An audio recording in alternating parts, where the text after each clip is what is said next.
Like to call the meeting we got to order, the District of Chetwynd. And I don't know if you stick the refugees. As we gather today on the traditional territory of the Treaty 8 Nations to conduct the business of the District of Chetwynd, we do so knowing that we are privileged to serve the citizens of this community, and we shall endeavor to conduct our business in their best interests. Thank you. Prior to the adoption of the agenda, does the councilor have any new business? I'd like to add one item. Letter to the Minister of Forest, Mr. Ralston, for the Commission of Attack.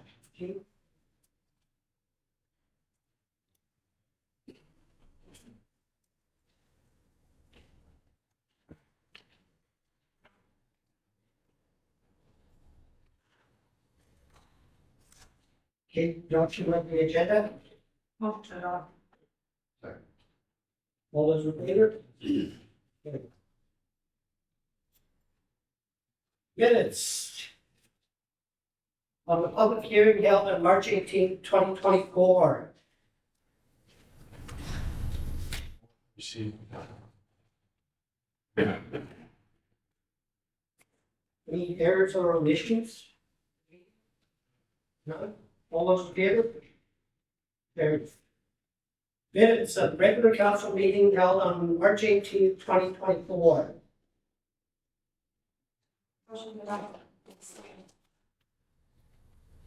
Any omissions in this one? Okay. All those in favor? Carried.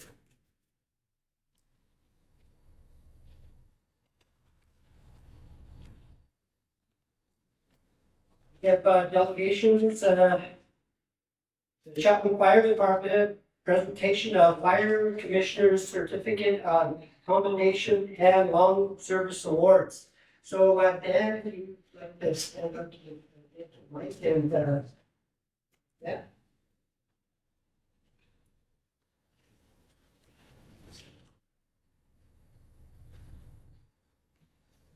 I'm going to try to stand proper. Thank you very much, Mayor and Council, and distinguished guests, as well as our gallery. Dan Gold, Fire Chief. Thank you very much. I want to take the opportunity to make a couple of acknowledgements this afternoon. First, we'd like to start with acknowledging a resident for an act of heroism. And I would like to ask Karen Holler to come forward, please.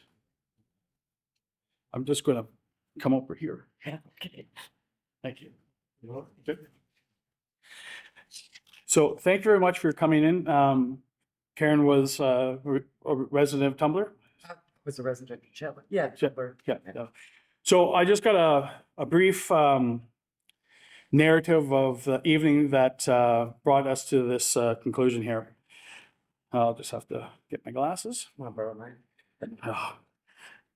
Lucky I remember them. On January 25th, 2023, in the community of Chetwynd, BC, a structure fire occurred approximately around 24 hours with 2 occupants and 3 dogs in the house at the time of the fire. The employee of the Soto security company was on patrol in the proximity of the residence and noticed that the front of the house was on fire. She called 911 and activated the fire department and then proceeded to the house. Arriving at the house, the front porch was fully involved and she was unable to access the front door. She began to yell and scream towards the house in an effort to alert the occupants. The dogs in the house were awakened by the yelling and began to bark, which woke the 2 occupants from their sleep. When the occupants arose, they noticed a light smoke in their house and realized the front of their home was on fire. Both occupants and their dogs were able to escape the home safely due to the quick actions of Karen Holler. Unfortunately, the occupants lost a cat in the incident, but once outside, the occupants were housed in Karen's company vehicle, and she was able to supply somewhere warm until the emergency response arrived on scene. The occupants stayed with Karen until BC Ambulance arrived on scene, and both occupants were attended by BC Ambulance paramedics. One of the occupants required attention at the hospital, and the other one was released shortly after. The occupants of the home were Marv and Barry McKinnon. Believe that night, Karen Holler saved their lives along with their 3 dogs.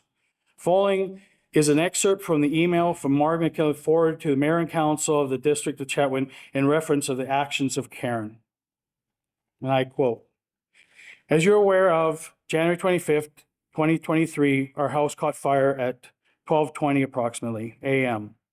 We were in bed and would have gone to sleep had the security guard from Soto Security not noticed and start yelling at the house, arousing our dogs and causing us to notice the danger and get out. Her name is Karen, and she is staying in the Days Inn. Barry and I generally feel that she saved our lives that night, and we would like to recognize her actions in some way.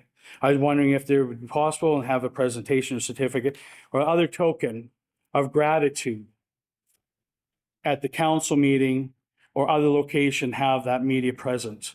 I am not really sure how to do this, but Karen really needs to know that her actions made a difference and saved lives." So on behalf of the District of Chetwynd, the Chetwynd Fire Department, and the Office of the Fire Commission, we would like to present you, Karen, with the certificate of commendation for recognition of your heroism on that evening, and acknowledge that this graduate will, yes, you'll come on, we'll go in the middle now.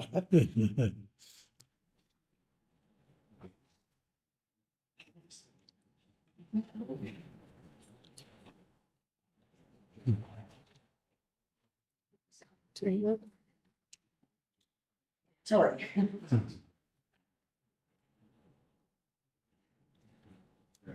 Thank you.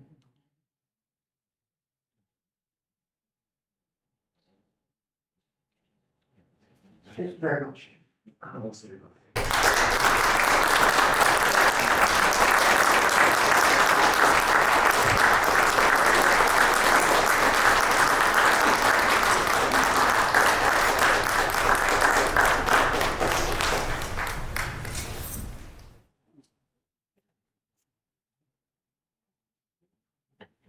So, Mr. Mayor, if you would like to join me up front. We are honored to have 3 members of the Chetwynd Fire Department receiving their 20, 30, and 40-year recognition from the federal government. So,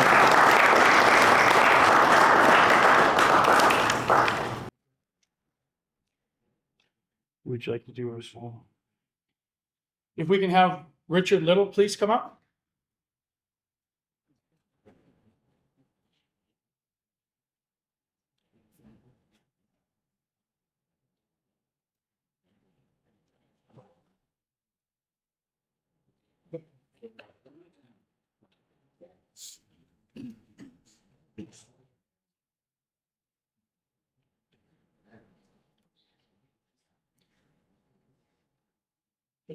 Thank you for your service. Richard is a retired captain from the fire department with 20 years in. And thank you very much for your service, Richard.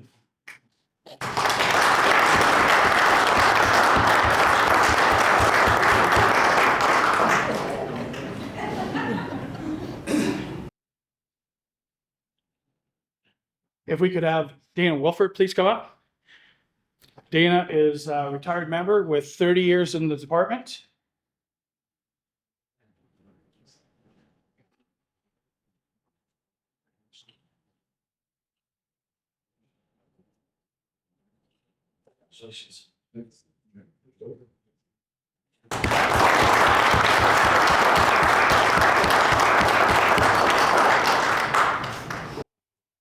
So our most distinguished guest this evening is Deputy Fire Chief Laverne Norris.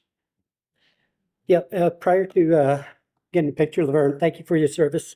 Thank you for being a friend to our family and ours. with the passing of your brother. I really didn't get a chance to talk to you. Now the passing of your spouse, it's very touching that you serve Chetwynd the way you do. It's always important for me as a person to know that you have our back, everybody's back. That's important. And the biggest accomplishment I have for is watching you run with that Olympic flame. I was just totally touched when you ran by us there, and then you stopped to talk and says, Al, I get to do this. This is one of the greatest things that I'm going to do as a sportsman. But the other greatest thing is serving us in Chetwynd. What a great service that you do for us, 40 years. What an accomplishment for any person. Thank you very much, Laverne. Thank you. Yep, keep going. Well, thank you, Your Worship, for those gracious remarks, and I really appreciate them. Not sure I earned all of it, but the fire department was like a big family. And of course, all those years ago, when I joined in 1981, October of 1981, it wasn't something I planned to be standing here today after 43 years. I took most of the year off last year based on my personal situation, and I really like to thank Dan for accommodating that and recognizing that and all the support. And I'd also like to thank all the members, past and present, that are here today, as well as those who are not, because again, it was a great, beautiful family we had and a lot of camaraderie, and I enjoyed it all most of the time. And of course, none of us do this without our family support, our wives, my wife Carol, and my three daughters, Megan, Shayla, and Elena, and everybody else that's here. Always, their families also all support them. I'm sure Dana and Richard could, Ben, and even Mel, Councillor Deck. He was a former firefighter also years ago. So thank you.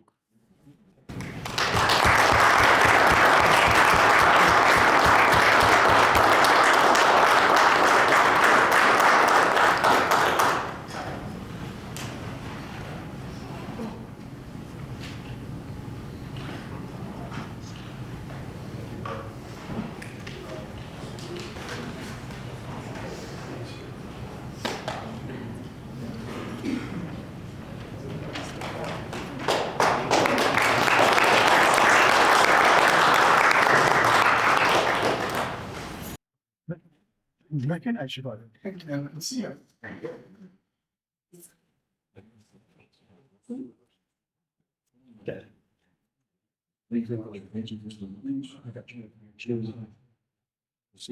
Yep.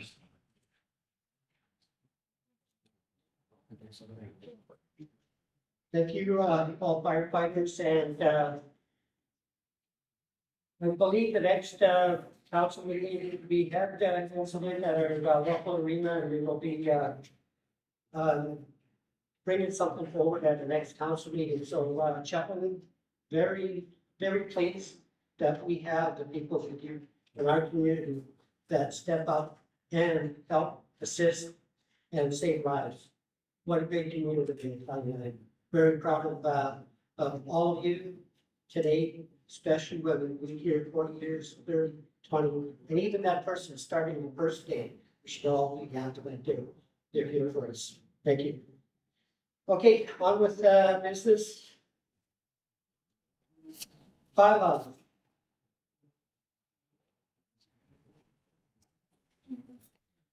District of Chetwynd Community Plan Amendment Bylaw number 117/2024, and 4308 Highway 29 North requires third reading and adoption.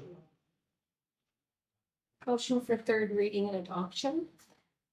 Second. Any discussion on it? Not here yet. All those in favor? Carried. District of Chetwynd zoning amendment bylaw number 1171/2024, 4308 Highway 29 North requires third reading and adoption. Make the motion for third reading and adoption. Second.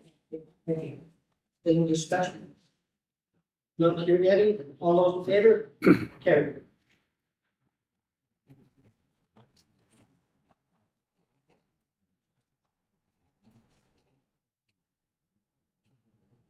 Committee reports. Any committee reports?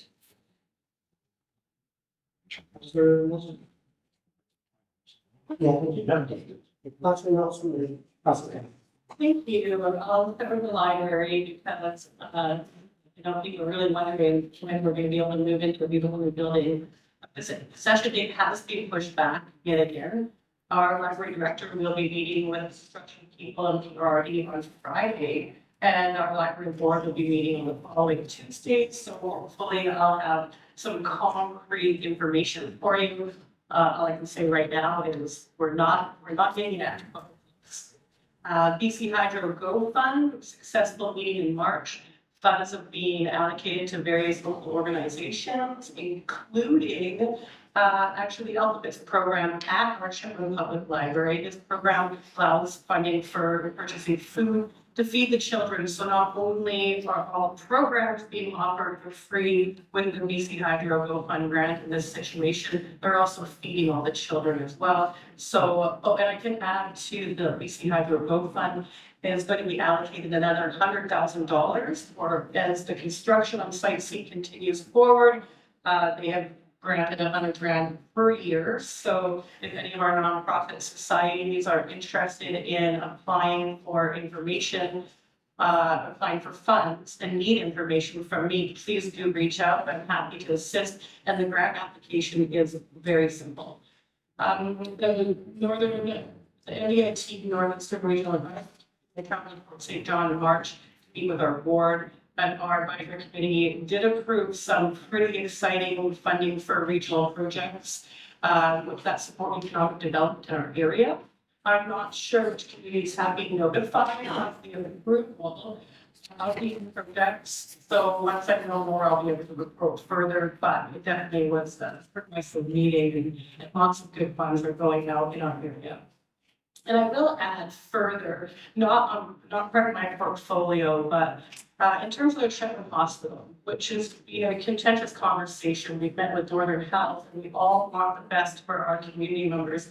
And I was personally hospitalized the last few weeks. And I need to report on the high quality of service that I received in our emergency department in the Chetwynd Hospital.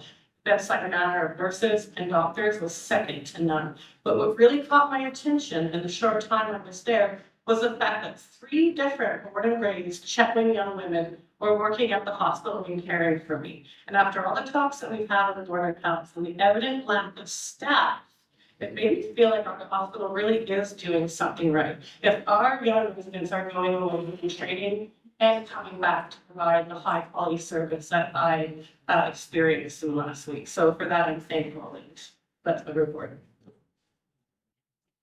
Any questions for Councilor Nelson? I do have a question on the BC Hydro GoFundMe. Was this not the last year? And so now they've extended it, sorry. Yes, Councilor, because the construction is not complete yet on the C Dam, the hydro is granted another $100,000. We basically have another year worth of grants to get out. That is not correct. Yeah. Any more questions for Councilor Nelson? Councilor Beck? A couple, the Chetwynd Communication Society had their annual general meeting a couple weeks ago. The board of directors was elected. Things seem to be operating quite smoothly at the Communication Society. Also, the Chetwynd Senior Citizens Society is, we have had a meeting here early last week. They're still looking for interviewing for a manager at this point, as well as posting out for help as well for the senior citizens. Thank you. Any questions for Councilor Beck? Councilor Rowe? Councillor Duck, if you wouldn't mind sharing who's on the board since the AGM. Yes. Wayne Christensen, Larry Goulding, myself, Wayne very helpful. Paul, there's the last name. So,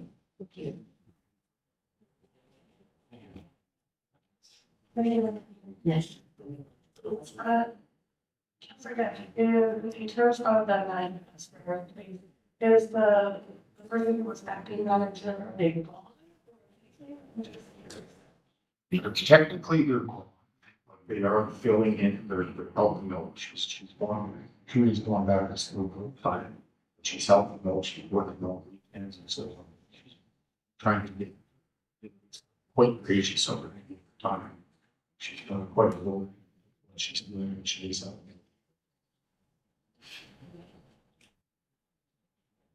Any questions or questions? Any other reports? Mayor has one.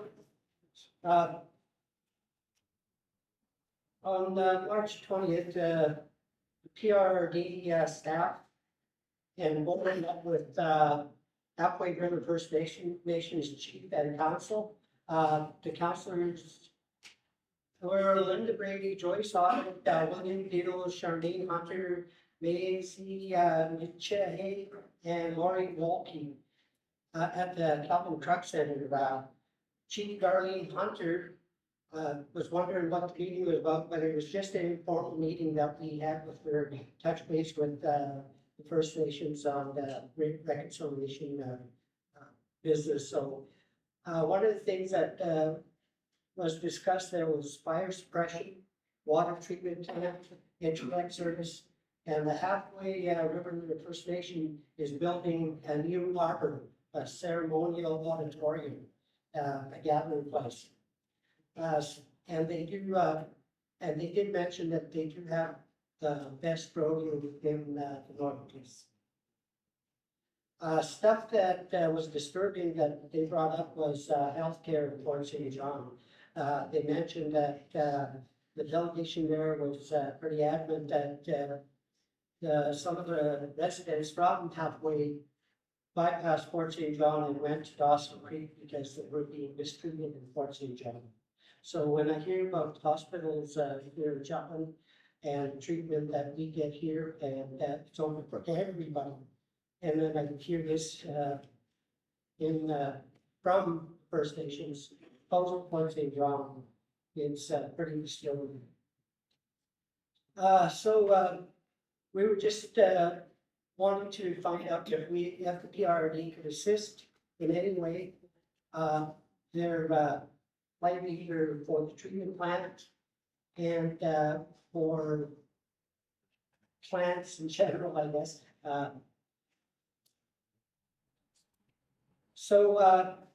And on the 20, I believe 21st, the Civics Property Commission meeting.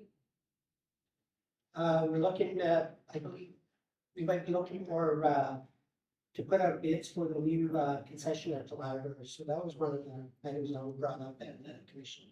So hopefully we'll get some response to that. And other than that, that's it for your report.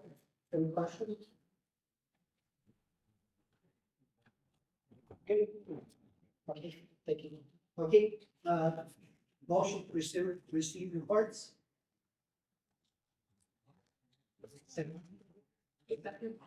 All those in favor? There. Okay, not the business. Is discussion items, letter from the Ministry of Forest dated March 22nd, 2024, relocation of the Chetwynd Northern Initial Fire Attack 30. I'd like to make a motion that we send the Honorable Bruce Ralston aerial photos of the community who moved the attack base to and where it was. Second. Clarification on where it was, staff located in the report. Yes, it's located at the airport. Thank you. Any discussion on it? Not related. Can I hear the motion one more time? We send the Honorable Bruce Goldston, aerial photos of the community move the base two and where it was. It basically took a fire base on the forest and area to.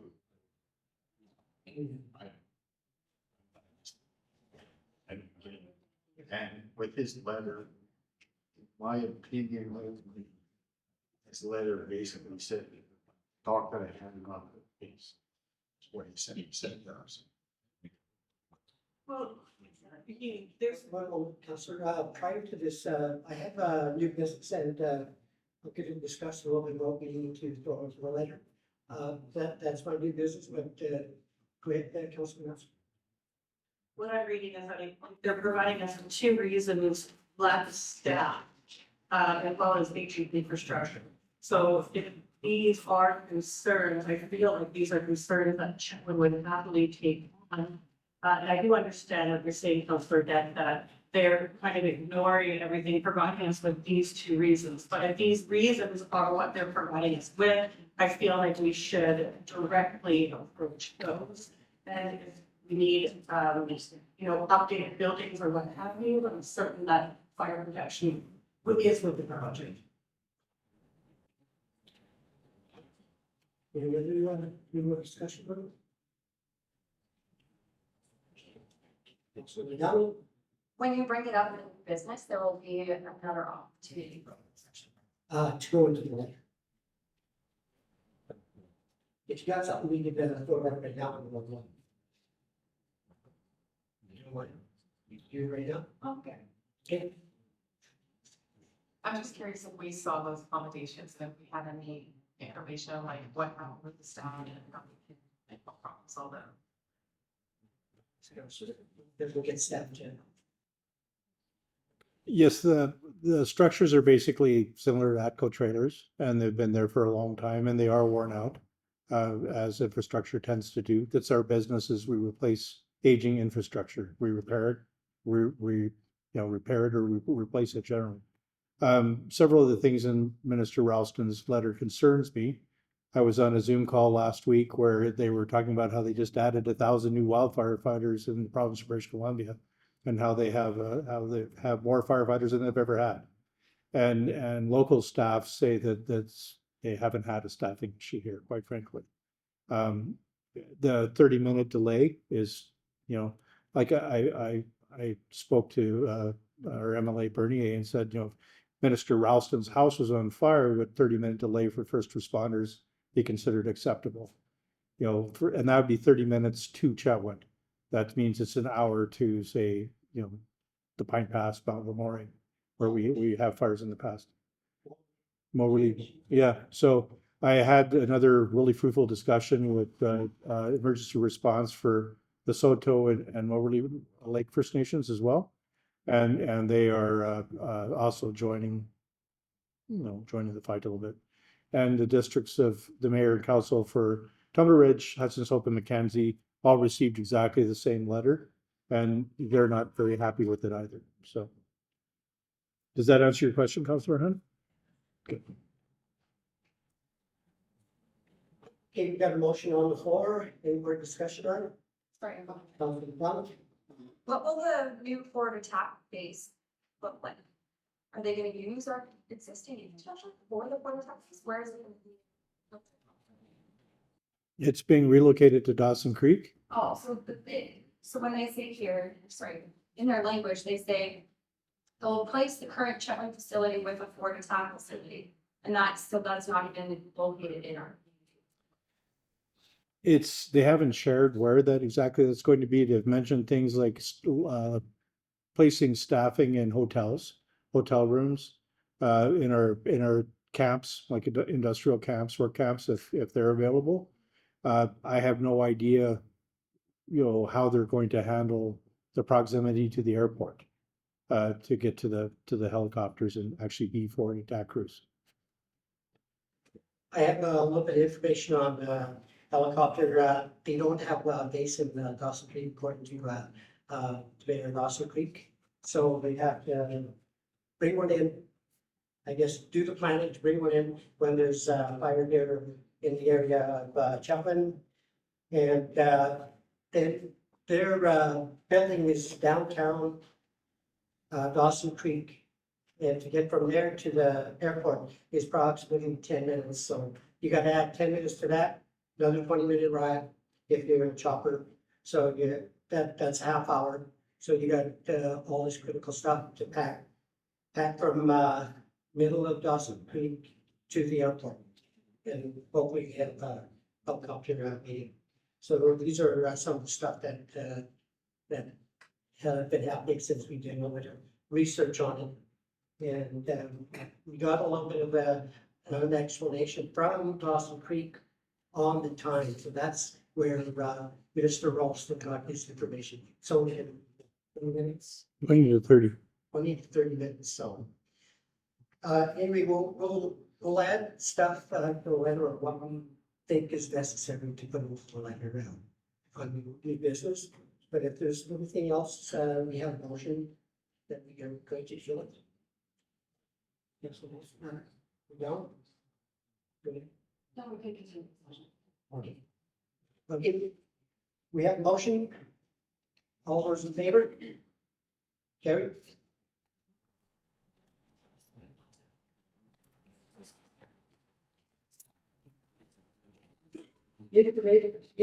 Information items. I1 to I6. Anything hold.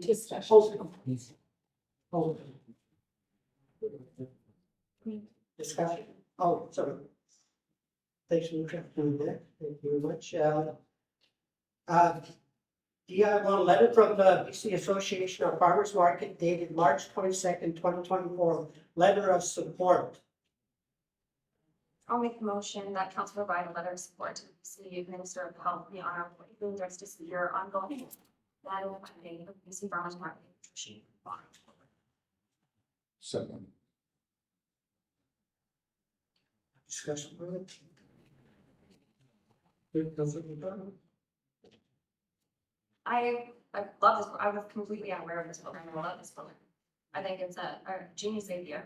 But I was looking at the number, that 30 working residents benefit from this, I feel like that number is higher than what they reported, just because they're likely not singles going and getting this stuff, the number's probably likely higher than 30.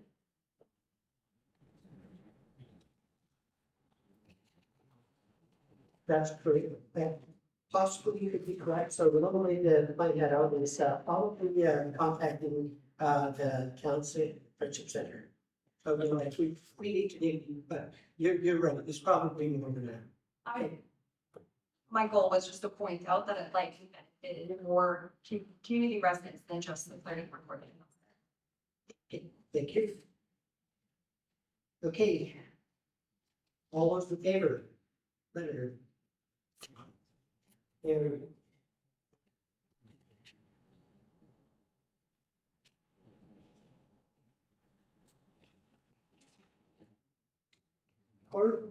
Correspondence letter from BC Energy Health Services to the Chetwynd Fire Department dated March 11, 2024, letter of appreciation.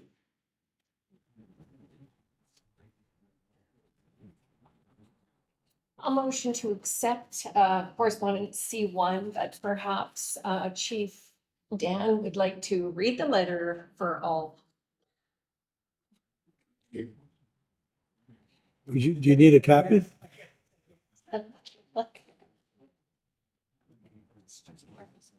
Reading lines. Practice my public speaking.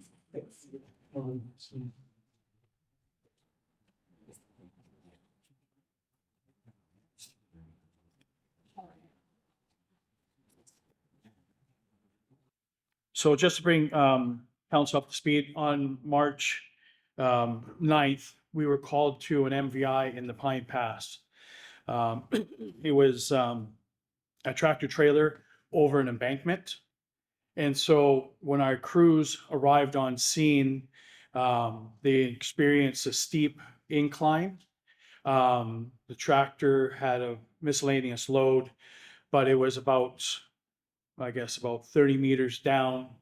And the driver had been in the vehicle for several hours prior because it was Argo that drove by and saw that there was a power pole that was compromised. And so that caught his attention. He stopped and then he went and looked over the bank and saw the tractor trailer. So when our crews arrived, they went and made an assessment and then they proceeded to work to save this individual. Unfortunately, the occupant expired on the way up, which is unfortunate. But with the duration of the call was about 8 hours, and we were able to utilize Mackenzie Fire to come and assist our crew because they were getting fatigued and bringing some new eyes to the extrication. We had North Peace Search and Rescue to come and assist with some of the rigging and the slope impact with our crews. RCMP and then BC Ambulance had, I think, multiple units on there prepared to deal with the occupant when he was brought to the top. So the occupant was coherent while our crews worked, and our crews did an exceptional job under very extreme conditions. And so BC Ambulance and their superintendent wanted to bring this to our attention because when we're working with multiple agencies, the professionalism of our volunteers promoted this acknowledgement. So I'll just read this letter. Chetwynd Fire Department, dear Chief Dan Golub, letter of appreciation. I'm sending you this letter of appreciation for your exceptional work on March 9th, 2024 for a call that took place south of Chetwynd, BC. This call was plagued with complex issues and extended scene time. Your team performed at an exceptional level in the face of compounding and ongoing problems. You all were able to develop a highly functional team with all other agencies to execute a task that was very complex and required strong leadership. Despite these challenges, your team was able to provide a top-level patient care performing in a manner that accelerates the vision and mission of patient care in BC. It is without question, patient benefited from the amazing care and professionalism. Situations like these put organizations' cultures to the test. During this particular call, your team pulled through and helped make the situation as positive as possible. We understand the situations like these are filled with moments of uncertainty, anxiety, and concern, but your commitment to support each other and help those in need was remarkable. It is imperative that these stressful times that we have strong, devoted, and hardworking leaders. Those traits were all reflective in the work that you all put into this call. On behalf of BC Emergency Health Services, I would like to extend my sincere gratitude to your contribution to this call and your community. In recognition of your service, thank you for all your work that you do. Sincerely, Matt. So we have one of the responders in our gallery. Lieutenant Robinson was on that call and worked diligently to assist that individual to the best of their ability. So.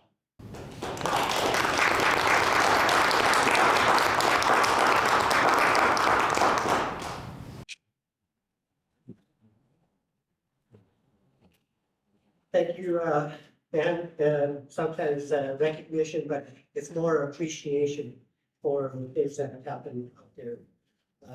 Thank you for that, and it's very nice that you do appreciate all the hardworking people that get to do all the experiences of working.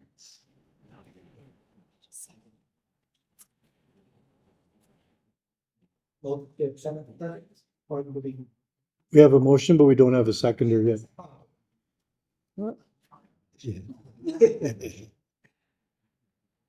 Any more discussion on it?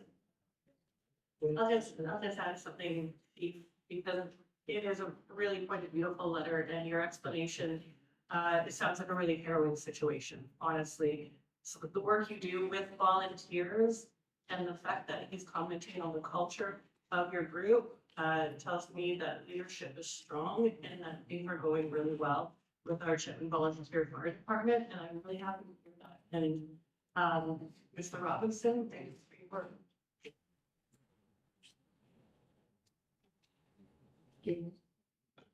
All those in favor? Carried. Okay, information items. Motion to receive I-1 and I-6. Second. All in favor? Okay. Just a curiosity question for staff, these, the link that they have here, like, we've almost like this.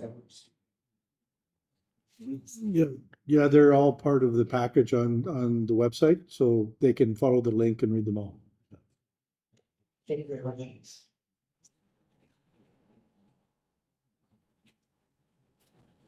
Reports for action, deputy mayor appointment. I'll make a motion that Councillor Hunn be appointed deputy mayor for July 2024. Second. Jennifer, any apologies? Okay. All those in favor? Okay. Hockey two, new fire hall design and building estimate. I'll make the recommendation that council support the Chetwynd Fire Department to engage Liberty Construction Company for preliminary fire hall design and pricing for $39,852. Any discussion on it? Councilor Nelson? Councilor Nelson.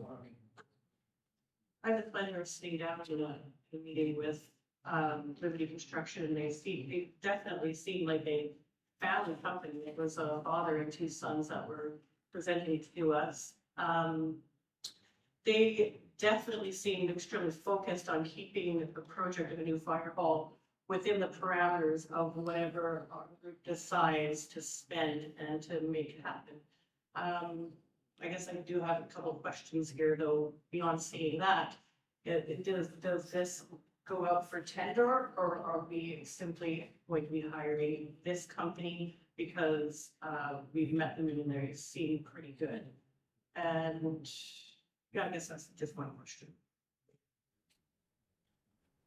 Okay, for the background, prior to this, we had engaged another company, JDA Architects. Basically, in something like this, you shop for the company that you feel is best suited for the task. So Chief Golub and I went to Vancouver and we actually viewed buildings that Liberty Construction has built. The fire halls, we toured Bowen Island, which is a difficult build, giving us location, that they completed on budget and on schedule. And so this one will not go to tender because it's who we want to design it, because they're the ones that can meet our budget parameters. Everybody else that we talked to in the beginning, like, well, we're like 3 times as much for the construction. So we toured buildings that they've built that are 25 years old that look like they're new. And we interviewed people that work in the buildings. We're very happy with the product. When we go to the actual build, that will require some thought on how we do it, if we do go to a build. There'd be tendering and parts of it. There'd be all kinds of, there's all kinds of resident engagement exercises to do yet, stakeholders to talk to. There's a lot of steps before we go to the build. But for this initial design part, it won't go to tender. It'll be a single source.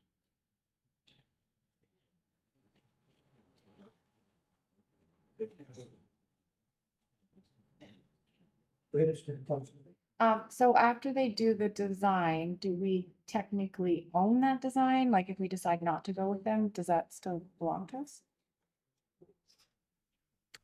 That'll be part of the contract. That's what we would normally negotiate. Some places like JDA did not allow that. So, but we would definitely endeavor to do that. They're based out of Langley. Have they designed and built things in a northern climate? I believe so. I'd have to go back and find exactly how far north they've gone, but I know they have.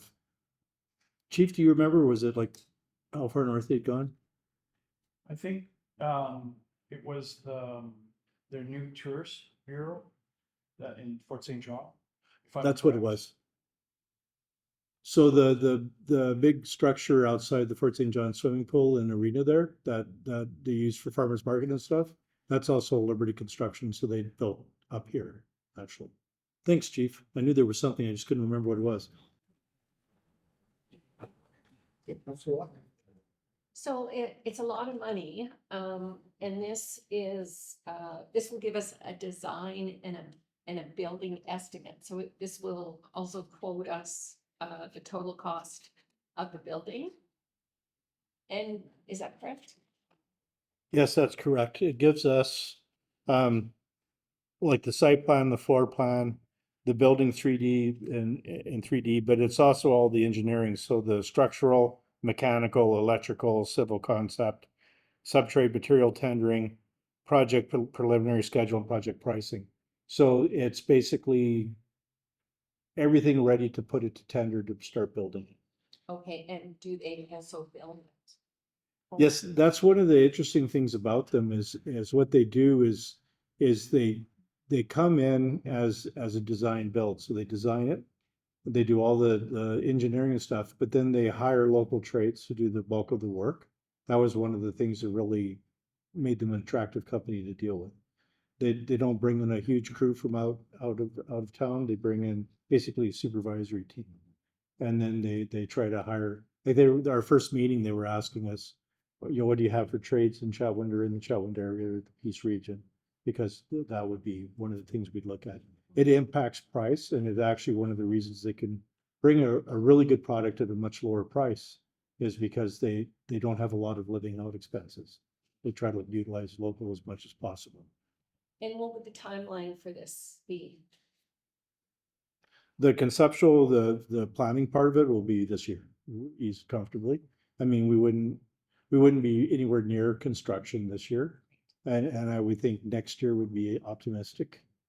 Because like I said, there would be a lot of engagement yet to do, but it would definitely be our 3D rendering, something that we could show our residents, something that we could start the discussion with this year, and the bulk of the preliminary design work done. And what that does is it gives us breathing room. If we decided, if you folks, mayor and council decided this is a good project for 2 years from now, for 5 years from now, for 10 years from now, then we have the bulk of the work done. It's an investment. You're welcome. Just on that note, 2, 5, whatever years, it was mentioned that we as if we owned the diagram, the architect gives us a design, the more time we wait, the more it's gonna cost us, right? So what we find is the essence that we are going to build something today and have to wait 2 years, in 2 years' time, or 5 years, we're going to be in, the percentages are pretty high, like 30 to 50% higher in a few years. Good, so. Chief Burrows in Hudson's Hope did a really fascinating presentation to council that I would recommend you all read. I can find the link for it and send it to you if you'd like. He was basically replacing a truck. The truck had gone up 87% in 4 years, and it was up to $1.8 million, rough, like I'm not sure in precise numbers, but that's pretty close. He said if we wait till next year, it's 2.25. And that's what we're looking at for pretty much everything at this point in time. And that's the very real risk. We're still reeling with how much more things cost since 2019, but we're not really grasping yet, at least I'm not, how much more it's going to cost 4 years from now. Everything is just falling out of the water. When you talk about truck, you're talking about a fire truck, not a. Yeah. Sorry, a firefighting apparatus. It's a ladder truck. It's a top end truck. They're, what they have is they have, for the first time, they have story structures. So they're looking to get the apparatus to suppress fire in taller buildings that Hudson's Hope traditionally hasn't had in the past. Any other discussion on it? Okay, all those in favor? Okay.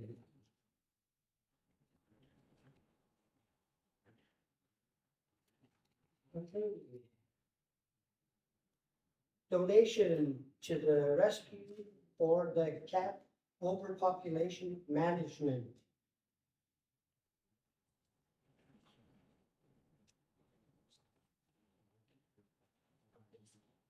Make the recommendation that the district of Chetwynd forward donations in the amounts of $3,000 to On Our Way Home Animal Rescue and $2,000 to BC Society for the Prevention of Cruelty to Animals South Peace Branch.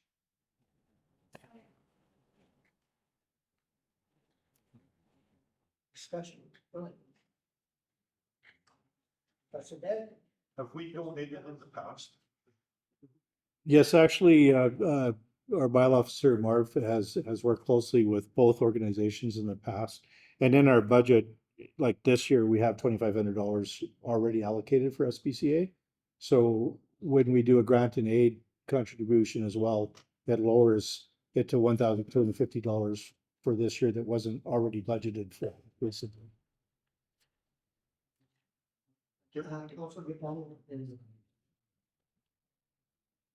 I know that this had been a problem a couple years back, and I believe that, I mean, they had trapped and rehomed and all those things, right? Is there, it's an ongoing, persistent, prolific cat problem? Very much so. Cats are awesome survivors and they're really good at breeding and propagating. So, you know, we do really regular programs where we spay, neuter, trap, rehome, you know, in cooperation with other organizations. We don't really have the facilities to build our own. I mean, it would be really cost prohibitive with staffing and building and everything.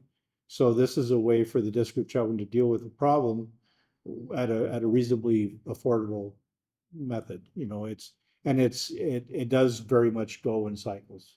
And we knock them down a little bit, and then, you know, people feed them because they're kind-hearted and give them places to colonize, and they colonize very effectively. Is there some sort of contract? Like what, if we made these donations, like obviously I'm in favor of this. If we make these donations, is there a way that they can say, no, we're done, we're spent, we can't? That one I'm gonna have to refer back to Marv. What have you done in the past? So typically. Yes, please, yes. Marv McKinnon, Bylaw Enforcement Officer, District of Chetwynd. Where's the button? Okay, so as far as cats, these rescues, I work with them all the time, and what I have approached them with is, listen, we need your help. You don't have enough resources. We have some resources. We don't have enough people. So I have actually said to them, these donations will be for the use in Chetwynd for our specific cat problems. And I mean, it does go cyclical, as Steve says. And what's been happening in the last little bit is that more and more people are starting to go, oh, the cats are cute and we want to feed them, and they're all starving. And it's not necessarily true that they're all starving, but I understand where they're coming from. They're just trying to help. So, I mean, between giving these rescues some funds to be able to trap, spay, neuter, and rehome as many as they can, and then to have joint educational programs so that we can tell people how to be friendly to the cats without bringing in extra wildlife or littering or adding to the problem instead of helping mitigate. Does that make sense?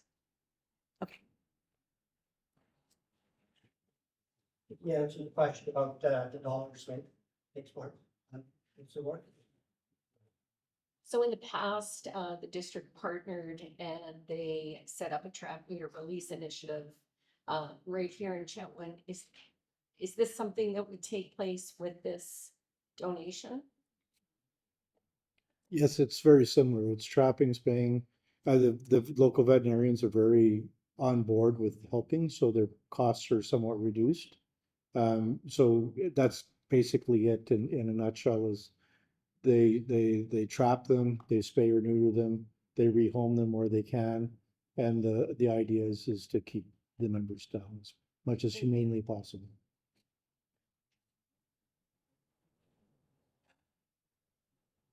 So if this is the answer I need and get the answer back that it doesn't help, we have to be able to come up with some other benefits or other ideas to alleviate some of these federal caps. So that's probably for another time, but just putting it out there that we need to be able to think forward. So with this, we have a motion on the floor. All those in favor? Okay.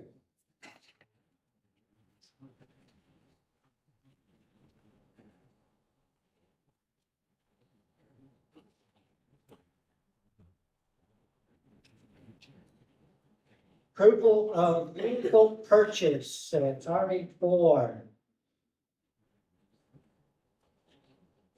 So I'll make a motion that a council approve the purchase of 2 Chevrolet Trailblazer SUVs from Trans-Cam Leasing for $67,909.86. And that council approve the purchase of a Chevrolet Silverado 2500 HD double cab pickup truck from Brown Chevrolet Buick GMC for $68,181.16. And that the budget be amended accordingly.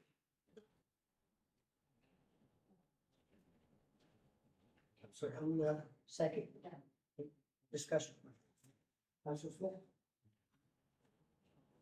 I know that we approved more than what this is, but what are they for? Because right now I don't really see any Chevrolet, like small SUVs, like for the district, and also what is the truck on this one? The SUVs, we would have one for the office. We currently have an unlimited team that office staff uses for, I'll use it to go to sites and conduct inspection. They'll use it to conduct meter reads sometimes, nothing that a truck needs to be used for. So by getting a small SUV, will lower cost vehicle, and also do more fuel efficient. And so that's one of the small SUVs. The other one had been proposed for use by the nurses, the travel nurses in the region. So those are the 2 small SUVs. The 3/4 ton pickup truck, that's mainly to replace some aging vehicles. We have a couple of trucks that are pretty worn out and the floors are rusting and things like that. And so 3/4 ton is so that they have the total capacity to be able to trailers.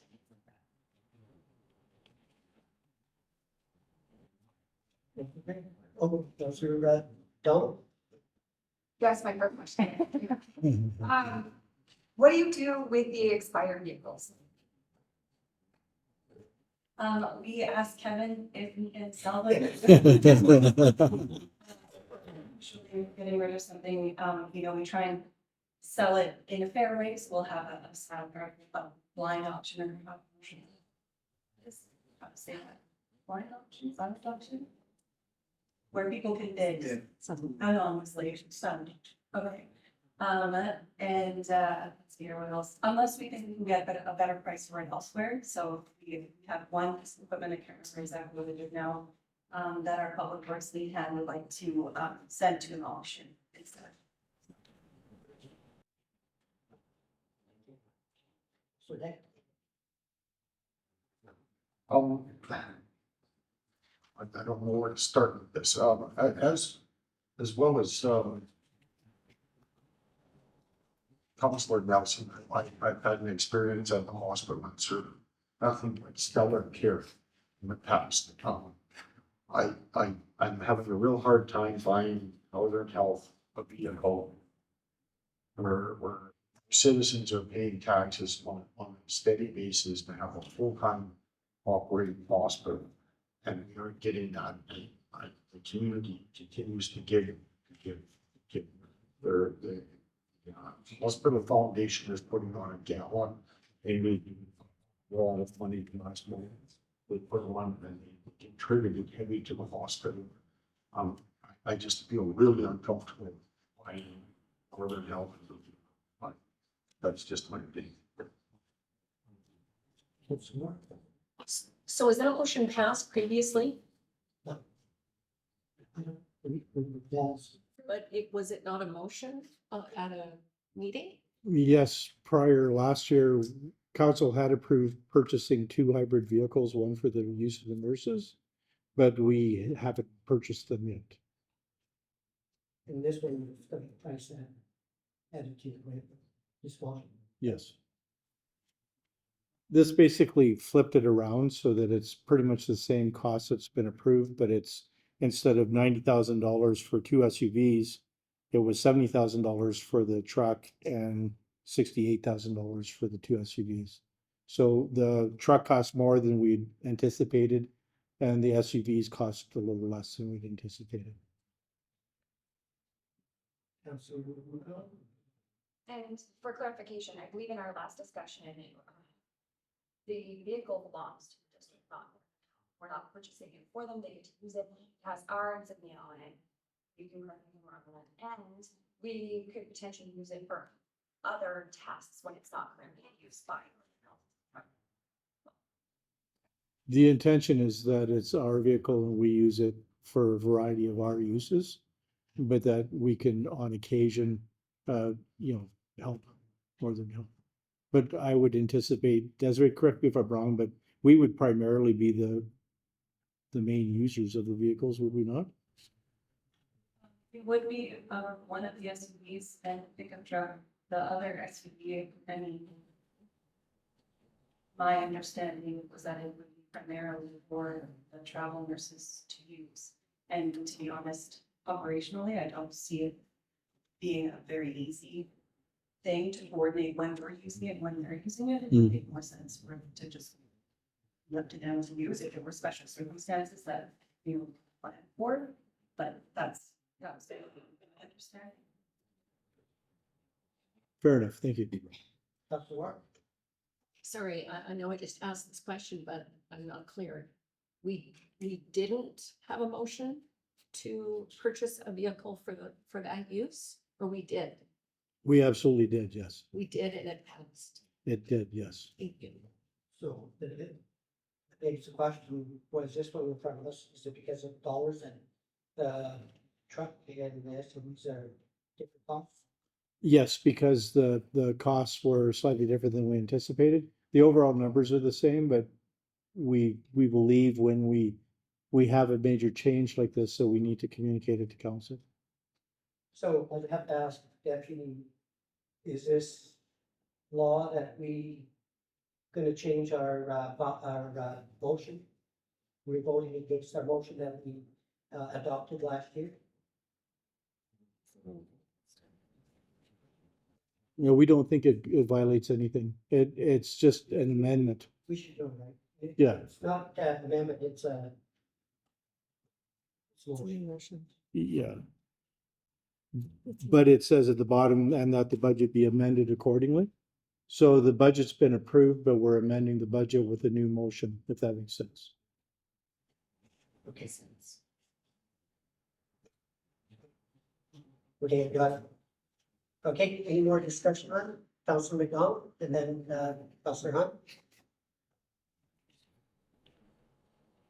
Sorry, I'm trying to get my thoughts in order. So I don't mind continuing having a wonderful relationship with our goal is to work, together. That it is one of our main, important part to our community is to have a functional hospital. And by doing that, we have travel nurses. I'm incredibly grateful for the permanent staff that dedicate their time and loved hearing both Counselor Nelson's and Counselor Deck's testimonials about like their experiences at the hospital.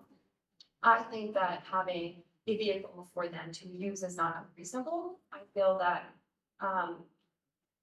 making sure that there is, we're not just handing the keys over and saying, here you go, that it does remain a district vehicle and that, the potential of district use isn't taken away. I was just curious, who's doing the negotiations on the vehicles, for purchasing 3 vehicles? Is somebody going and talking to the dealerships? I see we have 4 different, or 5 different, dealerships. Why are we not purchasing all from one to secure a better deal? Who handles that? Generally, directors handle their own major purchases, and in this case, Desiree went around. And so what we do is we follow a very elaborate and very restrictive purchasing policy in a lot of ways. So we have to get a number of prices. We try to shop local as much as we can, and we have council in the past has granted us a 10% premium to shop local, so we can pay 10% more than the lowest bid if it's a local vendor, right? So there's a lot of restrictions and rules around it, but basically Desiree was just showed her due diligence, went to different dealers and got a variety of prices. Desiree, can you elaborate? Yes, and as a municipality, we get very good deals. We get steep discounts on new vehicle purchases. And so buying more than one vehicle, because we already get such a steep discount, we wouldn't see any added savings for dealership because they've already given us the steep discount.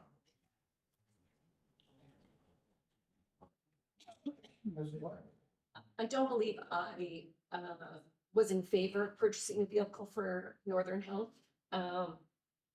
And so here we are. I'm not in favor of purchasing a new vehicle for this purpose. Can you just remind me that it was passed in 2022? Well, I actually like that if we're going to dispose of potential old vehicles. Is that not something? Okay. Well, it would be like when we get rid of a vehicle, it's done in the simplest of terms. We have mechanics, we maintain them very well. When they've reached the end of their useful life, it means that we're starting to spend more money on repairing them than the vehicles sometimes are worth. And it's a very careful process that Desiree's, quite frankly, very good at. She does planning for infrastructure for vehicles, and we do life cycle planning. It's part of what we do. So these are at the end of their life cycle. They're worn out. They would be, if we took a worn out F-150 and we lent it to the nurses, they're probably not, it's not going to be 100% a reliable vehicle all the time. And this is part of the reason that we tend to gravitate towards buying a new vehicle as well, is you get a better warranty, you get better dealer service. It's more predictable in a lot of ways.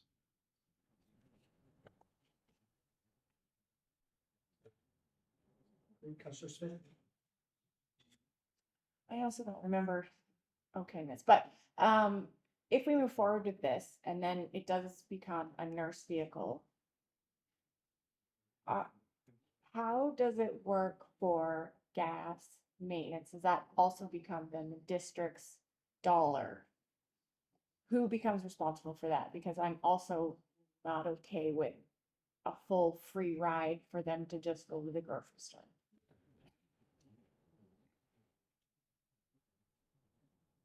I haven't been involved in this. Oh, sorry. You look like you were eager to say something. Okay. Okay, well, here I am. We'll work that out. That's fair. To tell you the truth, I don't believe we've gone down to who buys the fuel. I would assume if they're using it, they're buying the fuel. That would be what I would tell them. It would be our vehicle. So to maintain the infrastructure that we've purchased, we would normally do more major maintenance items on them. But like the day-to-day air fresheners and fuel and things, that would not be us. Unless Sorry, council wanted to. I'm just thinking about the whole logistics of, I don't know how many nurses sharing one vehicle. That to me is a nightmare. That's just one of the things. The other thing is I know agency nurses and agency home care aides who drive to, wherever they're gonna be working for a set period of time. And again, I don't know how many nurses do we have? I don't know how you share one vehicle. I don't see that would be.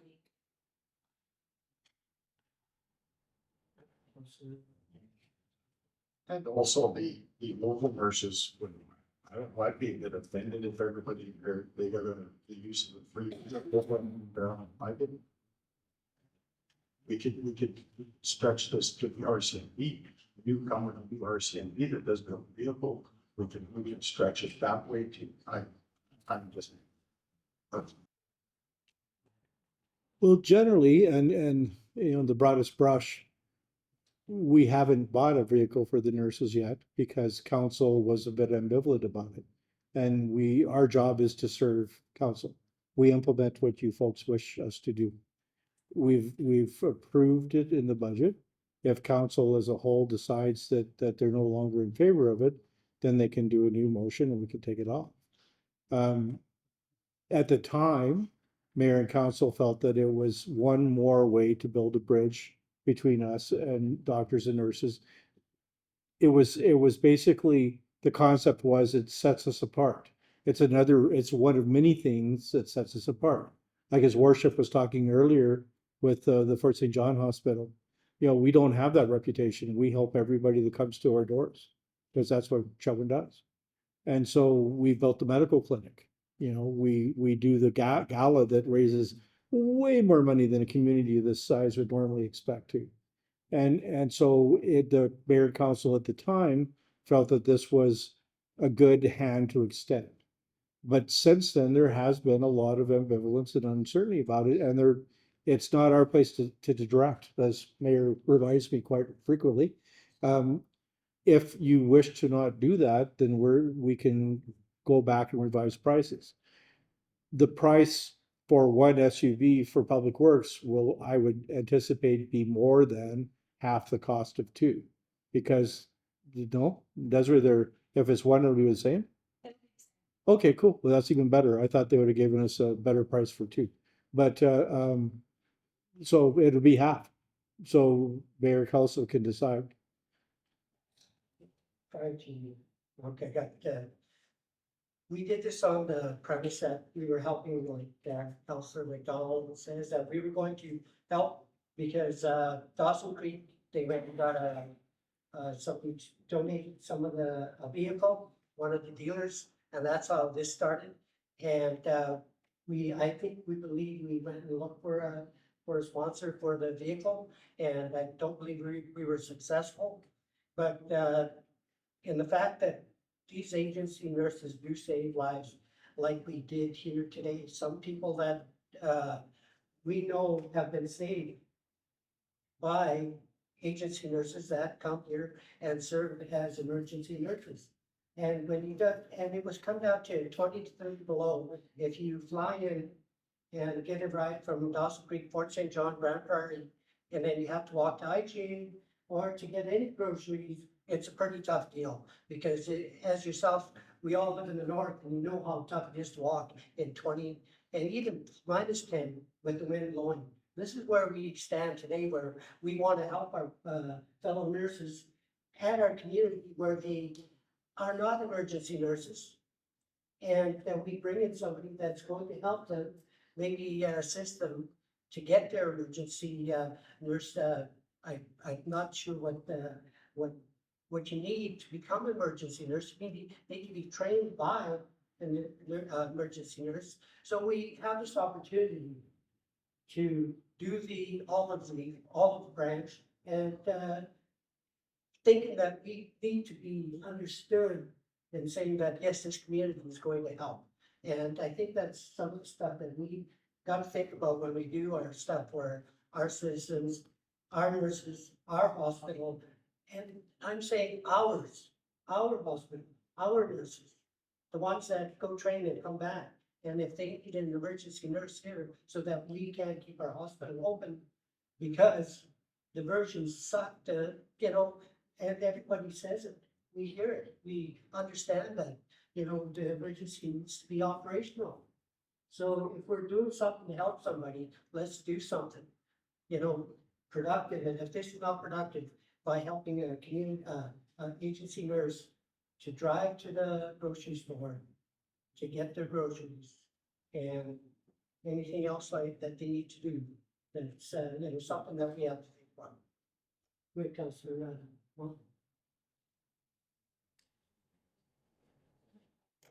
Actually, can't remember what I was gonna say, but I will respond by saying extending an olive branch shouldn't cost the taxpayers $33,000 to we have so many diversions. And again, I will go back to they could possibly drive here. There's taxis. I don't think that warrants a $33,000 vehicle. and we'll take one more question and we'll go to, a couple questions. Any more questions? One more? Sorry, I just remembered, can we change, can we amend the motion? Did you make the motion? I don't remember who made it. Oh, did I? Okay, then also amend the motion, to purchase, sorry, I lost it here. The council approved the purchase of one Chevy Trailblazer SUV from Transcan Leasing for amount shown. And that would be the only change I would make in that motion. Yep, that would be an amendment, we need a second. Second. Okay, got a second discussion on it, just on the amendment. Go ahead. If we drop this one vehicle, have we already promised this to Northern Health? What is it going to, no? That's correct, is that? Okay, on the amendment, The revised price would be $33,954.93. okay, that could be added to the amendment. Yes. Any more on the amendment? All those in favor of the amendment? Those opposed? Okay, did you count?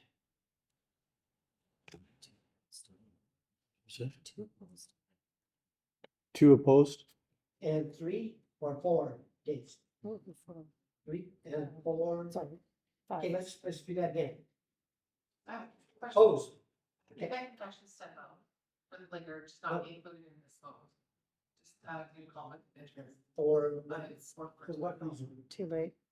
I work for other, so I don't know if I. No, this is council. We're not dealing with Northern Health. It's just the vehicle so that they can use some, okay. Okay. Yes. Yeah. So I've recorded, Councillor McDonald and Councillor Nelson as opposed. So everybody else would be in favor. So you oppose, Councillor? 4, 3, That's Yeah. 3. and I oppose. Well, how could there be 4 opposed now and there's just 2? I didn't vote. Because she was, Sure. Okay, So let's get this right. Yeah. Okay, so I have Councillor McDonald, Councillor Nelson, Councillor Hun is opposed. And Mayor Kutry. He's the deciding vote. And he's a deciding vote, yeah. And Yes. If you don't vote, you're In favor. you're in favor. no, this just don't amendment to take one room. If you don't vote as opposed, you are automatically in favor. Or if you don't vote at all, you're automatically in favor. And for clarity, because you're relatively new at this, we're not voting on whether or not to provide the vehicles. We're going to present the motion that's been amended to be one vehicle instead of two. I understand that purpose, so if we take one vehicle away, that means we're taking away the more branch. That you guys previously agreed to, so basically you're changing that. Yeah, that's a change. Yeah.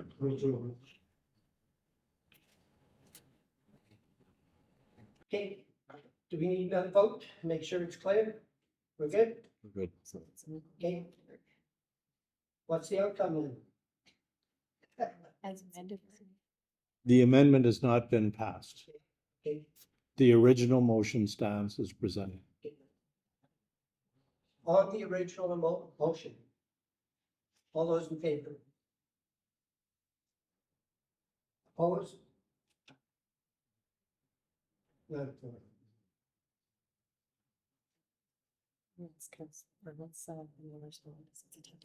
He voted in favor. That's correct, your worship. He voted in favor. So the vote as it stands would be 4-3. 4 in favor, 3 opposed. Okay.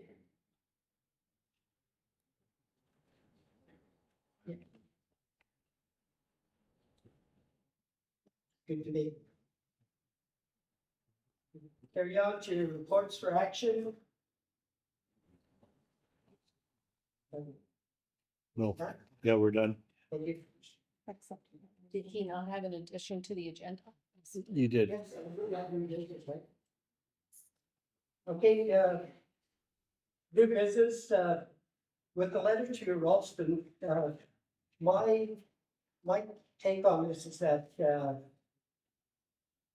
being outside the parameters of the NDP, and this is political, in my opinion, because this is my opinion, and I will tell you, and then if it is to go into the letter to for our sake for the initial fire response team, is that we are being subjected to the same things over again and over again, that we believe that it's the NDP, the provincial government, the premier, the minister believe that we do not exist sometimes in their budget.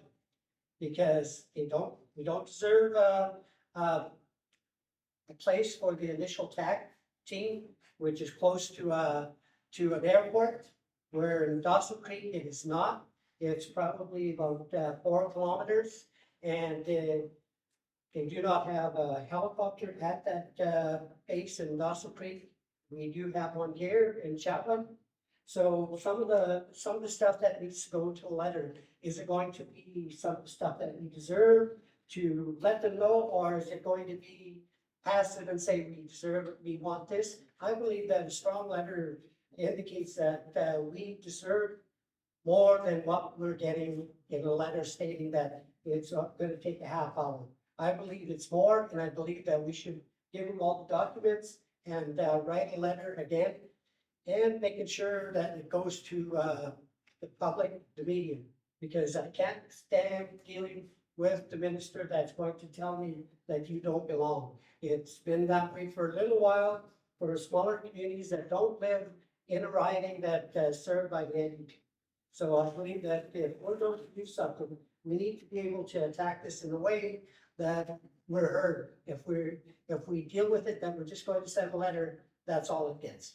To get a letter, thank you very much, Mayor, Trade Council. We'll see you in the next fire season. This is some of the stuff, it's emergency, it's safety, it's all those things that we need to think about for our community and our surrounding communities. So not just us, we've got a fire department that goes out and does all these things outside with a Peace River Regional District in these outlying areas. So I think that that we should be writing in a stern, I get it, aggressive, not a stern, aggressive. Stern meaning like that we're in school or not, because we're talking about lives here, we're talking about property, we're talking about people going out there to fight this fire initially. So this is all to do with safety. So I'm going to ask council and ask staff maybe to come up with some ideas on what should be proposed in this letter. And I think it should be the next couple of days. We should be getting it off here pretty soon because fire season has already started in some areas. So it's mentioned, one counselor, I believe Counselor Nelson, that if we need to be able to house somebody, we should be able to do that as a community and be able to get the grants to get the housing that, they're being displaced from. So anyway, that's my idea. Councilor McDonald? Yeah, Councilor Hunt? Yeah, Councilor Hunt. Okay. My question just went straight out of my head, but, we've already had in the last 2 weeks, 2 fires, correct? 5? We had 3 grass fires over the weekend, actually. So that in itself is reason enough to continue, like, I don't know about the other communities, but we are surrounded by forest. We do not have a forest right around our community. And, or a fire break. Around our community, but it's necessary to have this. In our community. I think a strong word letter is great, including statistics of what we've seen already so far this year. And what we saw last year.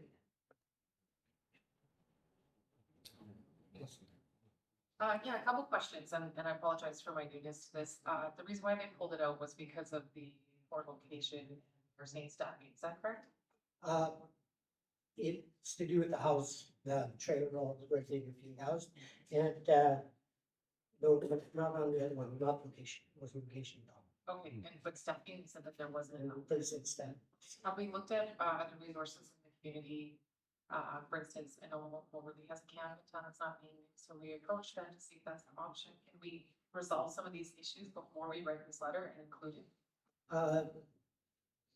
We're looking at, BC, not, Chetwynd. This is a BC provincial, attack team that was, located in Chetwynd. So we need to be able to give them the information that's needed, saying that it's important that they are located in a place where they're going to be used the most or utilized efficiently.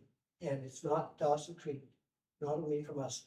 But if we're going to locate them outside of that airport or not beside the airport, then it kind of defeats our purpose of trying to get them there. Okay. Yeah.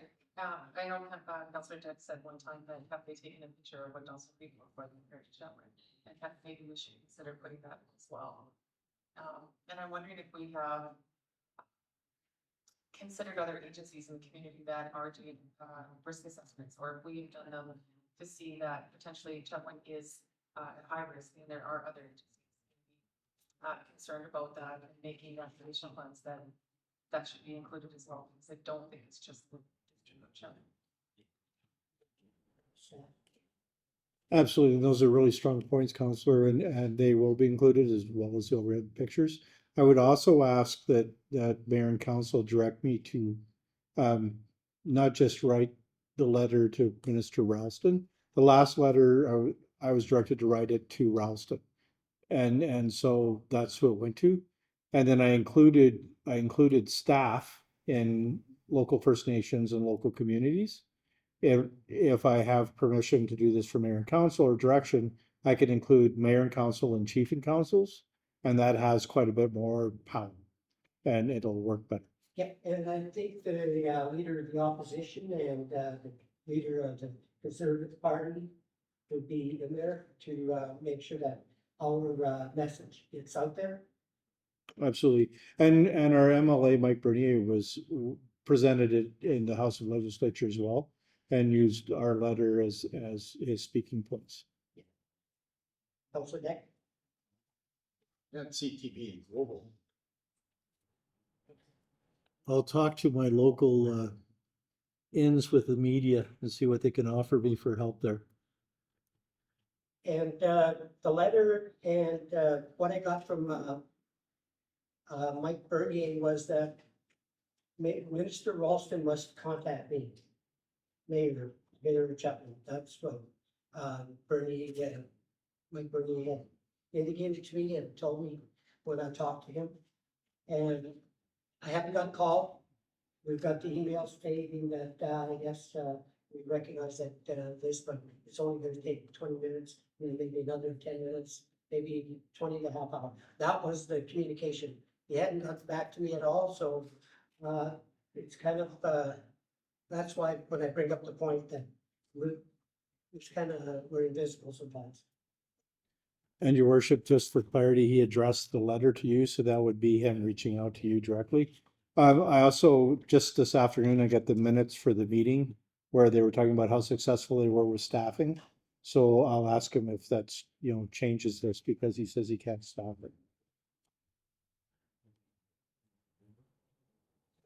Okay, yeah, I guess, direction of, Counselor, what? Just on the third paragraph, stating it is their intention to replace the Chetwynd facility. Can we question that? Question them about that in the letter?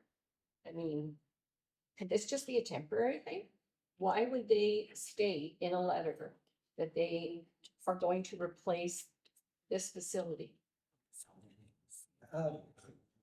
That's Replacement was, putting them up in hotels. That's what Mike, was telling me, was that's how they were gonna do that. Making sure that we had a hotel during fire seasons, and then work from there. Yeah.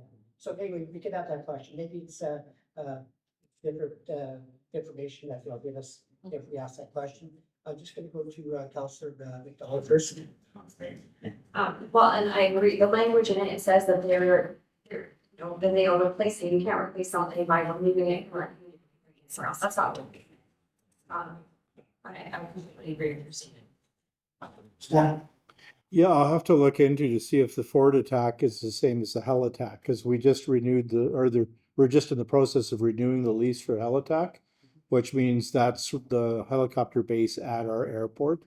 So we will have the helicopter's ability to land there, but we don't necessarily have the crew to hop in them and go suppress fires. And again, their own website states that their rapid attack is responsible for suppressing 94% of wildfires before they get out of control. So this is a critical component to keeping us safe. It really is. Okay, yeah, direction to the CAO and staff to get a letter, drawn up. And input to the letter is, welcomed by counselors. Do you need one? Well, we already had the motion to write the letter, and now mayor and council have been really clear on what they want. What I'll do, of course, is what I generally do is a draft, and I'll send it out to all of you, and then you can see if it's what you envisioned, and if it's not, then let me know. If it is, then I'll send it, but I'll get it out as quickly as I can.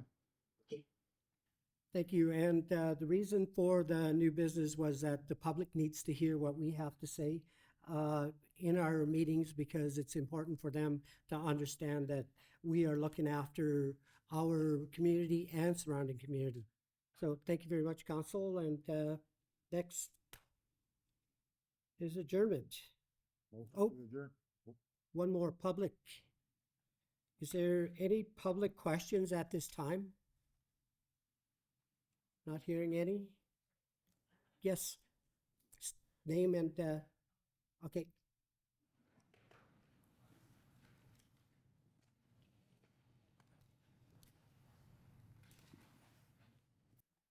I don't know how to turn that on.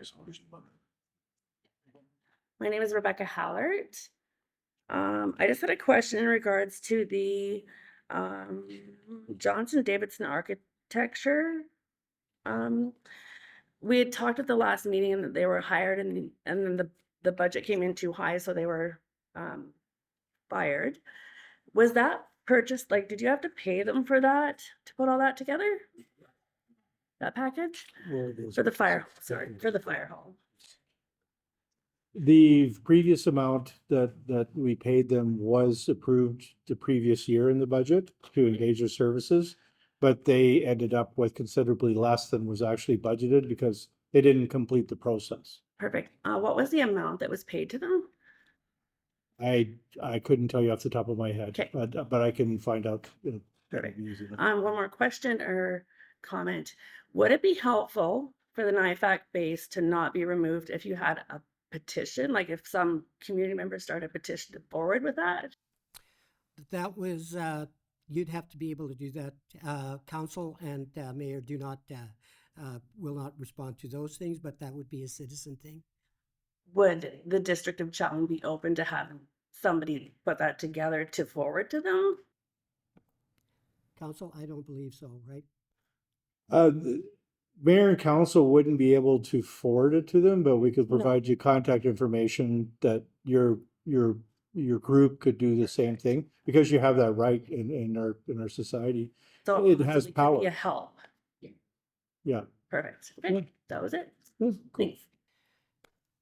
Just the first question, can you post what number that we paid the previous designer and architect? Okay. Thank you. Now, German. Second. Carried.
Hey,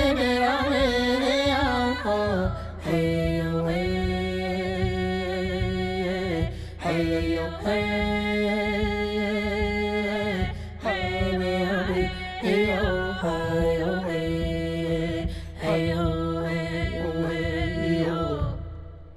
Remember me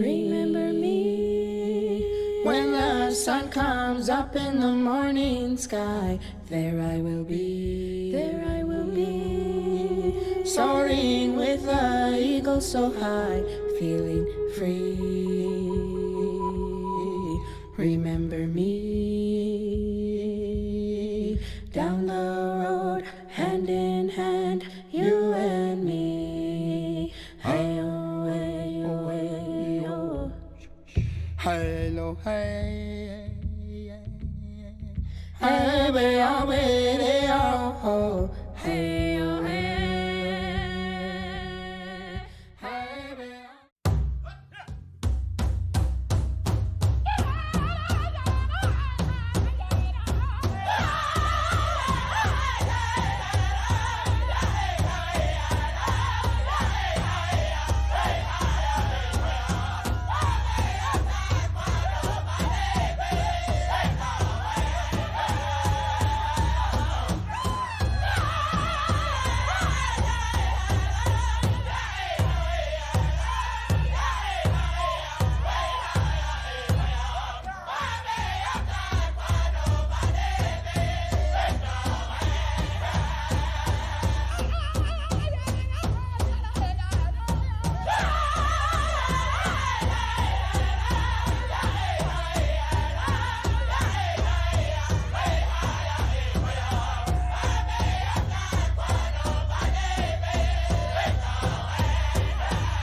Today is May 5th, which is Red Dress Day, and it's the day to honor our missing and murdered Indigenous women and girls and Two-Spirited people. Red Dress Day was started by Jamie Black. She was hanging red dresses in the trees of her community to represent those that we've lost and to bring awareness. Is there anyone personally in the community here that we know that we've lost? And like, I guess through any of the like highways or anything like that, do you know? Yes, quite a few, and some very close to our family here at Tansy Friendship Center. Sorry to hear that. And so have you guys always usually been doing something for it since it began to be recognized? Yes, we try to make some event in whatever form it looks like each year here at Tansy. In the past, we've done drumming on the front stairs. I think this was our first year for a long time doing the walk.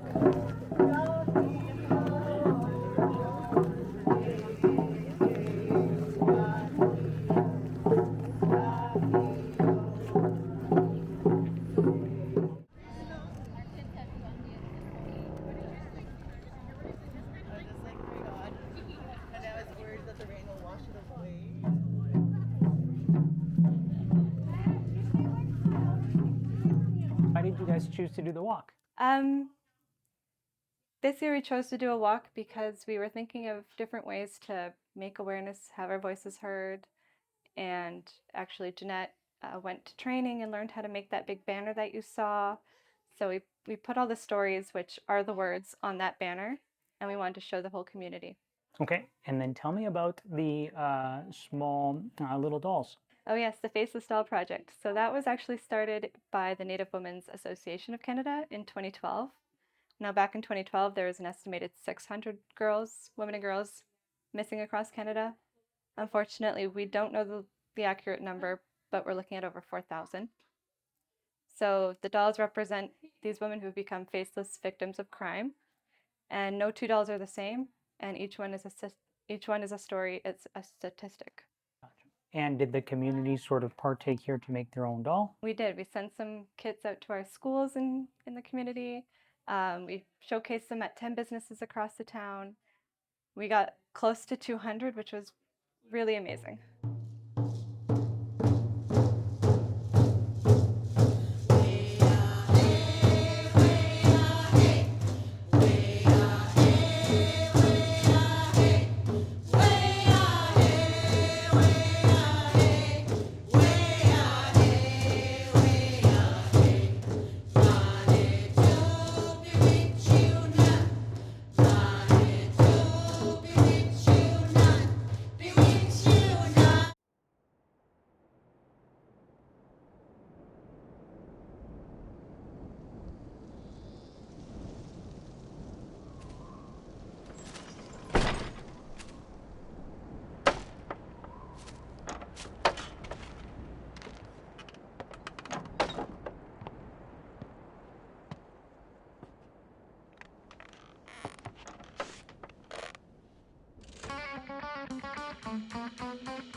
Hi, I'm Jillian McDonald, local Tim Hortons owner for Chetwynd.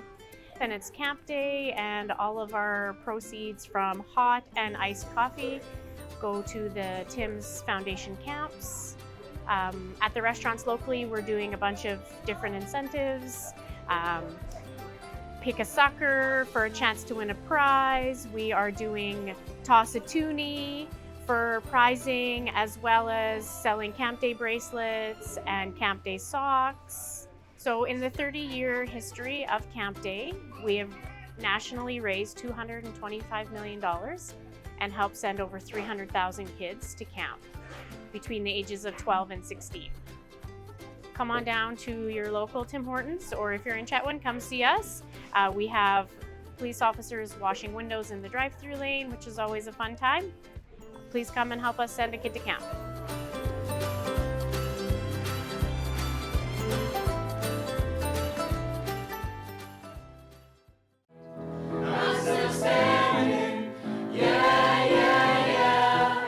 It'll all go on if we're here or not, so who cares? So what?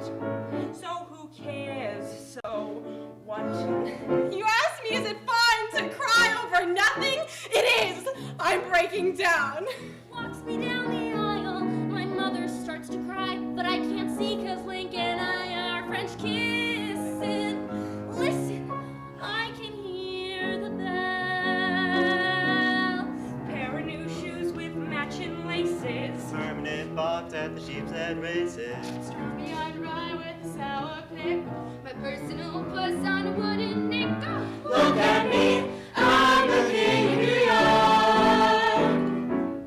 Suddenly, I'm respectable, staring right at your lousy with stature, knowing with all the marketing box.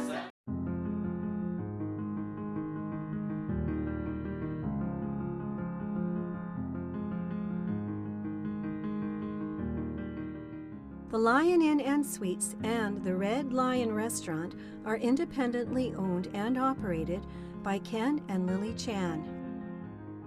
With daily, weekly, and monthly rates, the Lion is perfect for visitors to stay one night, a few days, or for the duration of a job in the Peace region. As a guest, stay in one of our 19 modern suites with brand name mattresses, fully equipped kitchens, exotic hardwood flooring, and coin-operated laundry machines. Enjoy all the amenities of home. Have a little time to relax? Each one of our suites includes a giant flat-screen TV, complimentary cable television, and free internet access. The Lion Inn and Suites is wheelchair accessible, and staff is on duty 24/7, providing round-the-clock security. So, for your next getaway, come experience our brand new luxury suites. For reservations, call 250-788-9990. Reserve online at thelionsuite.com or email thelionsuites@gmail.com. 5132 46th Avenue Northwest, Chetwynd, BC. The Lion Inn and Suites. Your executive home away from home. Yeah, hanging on the wall, way up high. Panties ranged in color and size. Oh, bargain shop panties.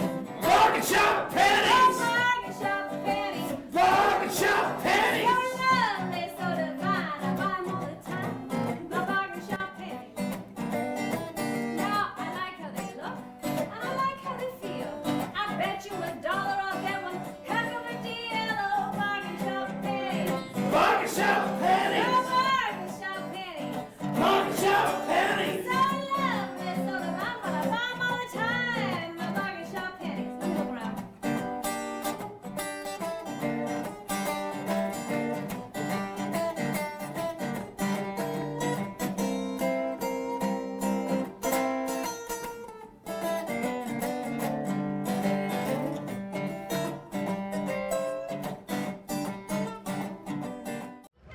While many kids may or may not realize it right away, this stage of their journey is crucial.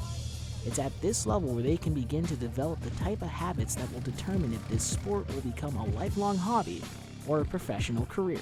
Who's usually the fastest? Easton. I hear you're fast, man. Is that true? Why are you so fast? While having a winning mentality and being fast are great building blocks to a rider's success, every now and then, every sport sees an athlete whom God has also gifted with vision.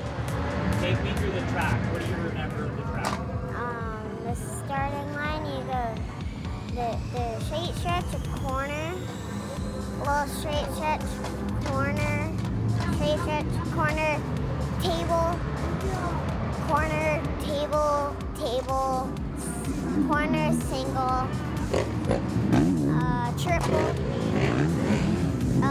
single, corner, tabletop, straight stretch, corner, table, tabletop, corner, step down, whoops, step up, corner, triple, corner, finish line. The YMCA of Northern BC is currently seeking passionate individuals to join our team of early childhood educators. Our educators receive competitive wages, extended benefits, paid sick days, childcare discounts, 3 weeks of vacation, and a bonus of up to $1,000. We believe our people are our greatest asset. Join our team and start your exciting and meaningful career today. One team, one mission, endless possibilities.